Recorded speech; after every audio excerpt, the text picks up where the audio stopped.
Madam Presiding Officer, let me segue into institutional development and reform. It is through state institutions that the resources of the country are utilized and are utilized for development purposes. Therefore, the capacity and capability of our institutions have direct implications for development. Global empirical data have shown that countries with high-quality institutions experience greater socio-economic development outcomes and better public accountability. Madam Presiding Officer, over the last 21 years, we have all witnessed public denouncements of the poor quality of THA's institutional systems and procedures in successive reports of the Auditor General.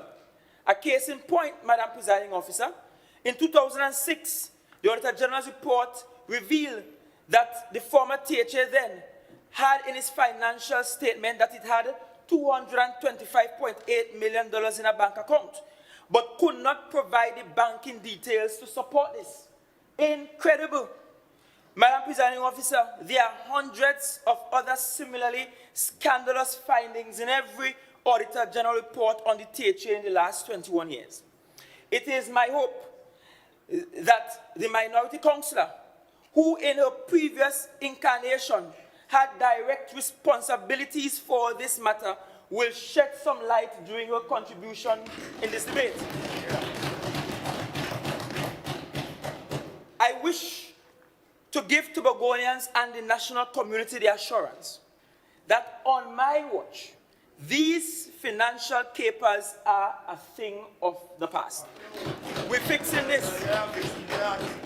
Madam Presiding Officer, as Secretary of Finance, I am pleased to announce that the Assembly, in collaboration with the national government, has embarked on a project to advance the government public financial management reform strategy. This is aimed at strengthening the government's public financial resource management system, which has been plagued with two fundamental challenges, namely an outdated public financial management framework and poor information management. Madam Presiding Officer, this has been happening for a while, but a particular officer that had some responsibility for the execution of this matter, who now sits in this house, did little to nothing in ensuring that this was a reality in the Tobago space.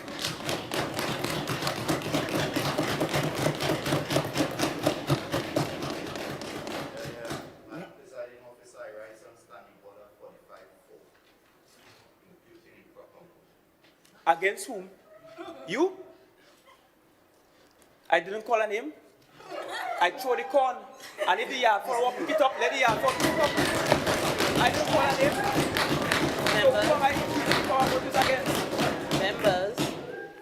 Members, He's new, Madam. please allow for the presentation to be completed. Thank you. Proceed. He's new, but he's new. Newness. With financial and technical support from the Inter-American Development Bank, the government of Trinidad and Tobago was able to actively initiate the project named the Integrated Financial Management Information Systems Project, or IFMIS. As I indicated, this should have happened a long time ago. Yes. The THA was selected along with 3 ministries to be part of the pilot of the government's IFMIS project implementation strategy. The intention is to move the Assembly fully into IFMIS by the start of fiscal 2023. Madam Presiding Officer, recognizing that the progress of the project is dependent on drive and support at the highest level, the Executive Council has recently approved and appointed an IFMIS support committee to provide oversight, technical support, and project reporting. It is also envisaged that this committee will encourage user participation as well as promote an effective, persuasive, and practical change management process throughout the critical stages of the project's implementation. Further, we will continue to ensure that the appropriate resources are adequately allocated to support the project implementation process. And so, Madam Presiding Officer, my division will lead the implementation of the project and will also serve as the pilot division within the THA.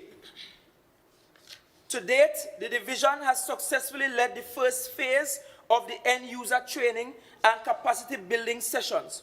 The division is expected to complete the implementation of the pilot and go live at the beginning of fiscal 2023.